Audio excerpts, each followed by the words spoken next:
안녕하세요. 역사 돋보기입니다. 현대사에서 가장 유명한 전쟁은 6.25 전쟁일 것 같고 그 중에서도 가장 유명한 전투는 인천 상륙 작전이 아닐까 합니다. 이제는 밈이나 유행어나 패러디로도 많이 쓰일 만큼 대한민국에서 가장 유명한 작전일 인천 상륙 작전. 이 작전이 그렇게도 유명한 이유가 있겠죠. 바로 6.25 전쟁의 판도를 뒤바꾼 불가능에 가까운 작전이었는데 지금 바로 낱낱이 파헤쳐보죠.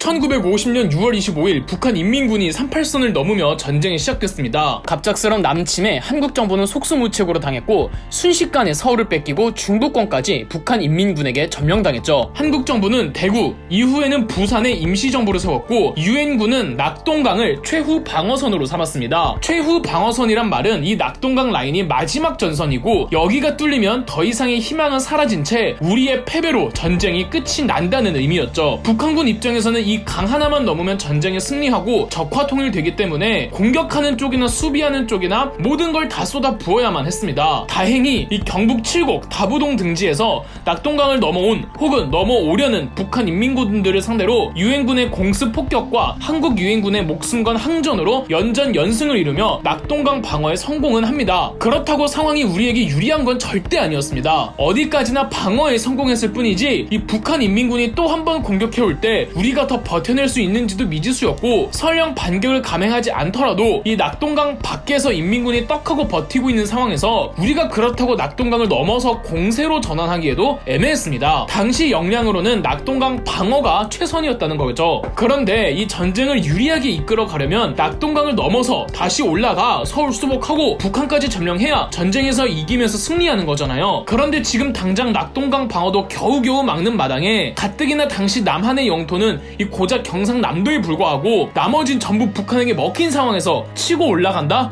현실적으로 말이 도저히 되질 않았고 상황은 암담했습니다. 무언가 결정적인 한 방이 필요했습니다.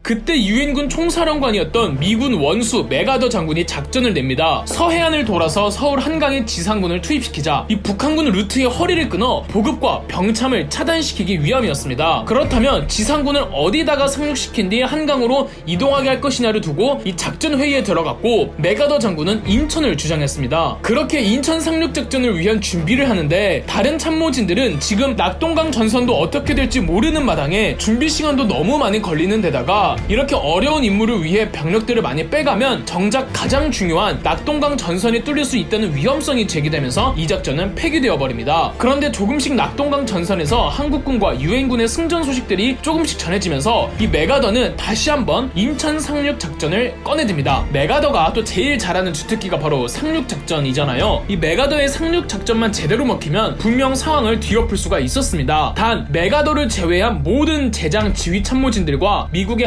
합동참모본부는 상륙 지점이 인천인 것에 대해 반대했습니다. 성공할 확률이 현격히 적다는 것이었습니다. 실제로 인천은 상륙해서 탈환하기가 매우 애매합니다. 상륙 작전을 하려면 해수욕장, 즉 모래사장이 필요합니다. 여러분 여름에 피서지로 서해안 잘 안 가시잖아요. 서해안에는 모래사장이 별로 없어요. 좋아요. 어차피 동해안에 상륙할 수 없고 무조건 상륙 작전을 감행하려면 서해안이어야 하니까 그건 뭐 불리하되 전제 조건으로 깐다고 해도 인천 바다는 조수 간만의 차가 너무 큰 곳 중 한 곳입니다. 자칫하면 갯벌에 배들이 전부 빠져버려서 기동 불가 상태가 되어버리죠. 자칫이 아니라 그럴 가능성이 더 높습니다. 더불어 해안선이 너무 복잡하고 인천 앞에는 이 월미도 섬 때문에 작전함들의 기동에도 매우 불편하죠. 끝이 아닙니다. 인천의 해안가는 방어하기가 굉장히 좋은 지형입니다. 설령 상륙에 성공한다고 하더라도 북한 인민군이 열심히 방어하면 상륙으로만 끝이 나버릴 수가 있다는 거죠. 이 모든 걸 감안해서라도 작전을 굳이 해야 한다면 정말 많은 병력과 선박이 필요한데 그럴 수 있는 여건이 도저히 안 된다는 거죠. 설령 그 많은 선박과 병력을 차출한들 만약 작전을 실패해버리면 그럼 전쟁은 그대로 끝이었습니다. 이 참모진과 합동참모본부에서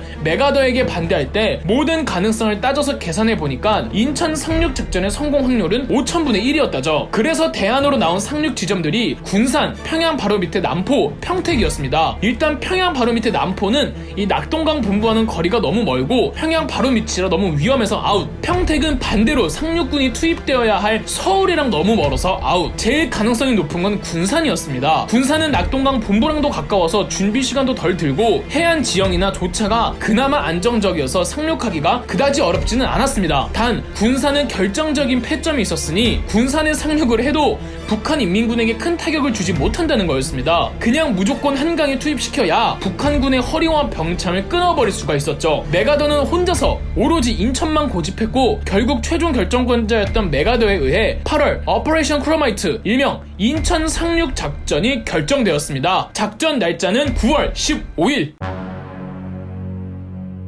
인천에 성공적으로 상륙하기 위해선 북한군의 시선을 돌릴 필요가 있었습니다. 아닌 게 아니라 북한 참모진과 중국 공산당 측에서도 분명 유엔군이 상황을 타파하고자 상륙 작전을 감행할 것이라고 거의 확신에 차고 있었습니다. 다만 어디에 상륙할지를 두고 고민을 좀 했는데 일부 장교들은 인천을 정확하게 예측하기도 했습니다. 북한군의 시선을 돌리기 위해 유엔군은 해안가를 따라 서해안, 동해안 등지에 공습을 계속 퍼붓습니다. 그래서 군산, 삼척, 영덕의 장사리, 함경남도 신포 등지에 의도적으로 9월 초에 일부 부대들을 계속 파병시킵니다. 시선 돌리는 작전은 사실상 미끼가 되는 작전인데 영덕의 장사리에서는 학도병들이 투입되어 가슴 아픈 학생 전사자들이 많이 나오기도 했습니다. 학도병들은 정식 군인이 아니라 이 당시 전사한 분들의 이름을 알아내는 것도 쉽지가 않거든요. 그럼에도 북한군은 인천 방어에 소홀히 하지는 않았습니다. 중국과 북한 참모진은 인천이 유엔군의 상륙작점으로 유력한 곳 중 하나라고 손꼽았고 인천을 포함한 상륙 가능성이 있는 곳들의 방어를 강화해놓고 있었죠. 근데 이렇게 어려운 작전이 성공하려면은 약간 적군의 뻘짓도 좀 받쳐줘야 하긴 합니다. 유엔군과 한국군은 의도적으로 기자회견을 하고 이렇게 정보를 공개하면서 모든 사력을 다해 낙동강을 넘어 북한군과 싸울 것이라는 거짓 정보를 흘리고 다닙니다. 여기에 김일성이 넘어갑니다. 김일성은 상륙 지점에 강화된 방어 병력을 최소한만 놔두고 전 병력을 낙동강 전선에 투입시키면서 인천의 방어력이 상당히 낮아지게 되죠. 그리고 완전한 작전 성공을 위해선 북한군의 방어 현황을 면밀히 알아야만 했습니다. 자연 지형은 메가더와 참모진이 열심히 공부하면 된다지만 인천 해안가를 방어하고 있을 북한 인민군의 방어 진지는 스파이들을 통해 정보를 입수할 수밖에 없었죠. 그래서 일찍이 미 해군 특공대원들이 인천에 잠입해서 갖가지의 방어시설, 장비, 병력 등을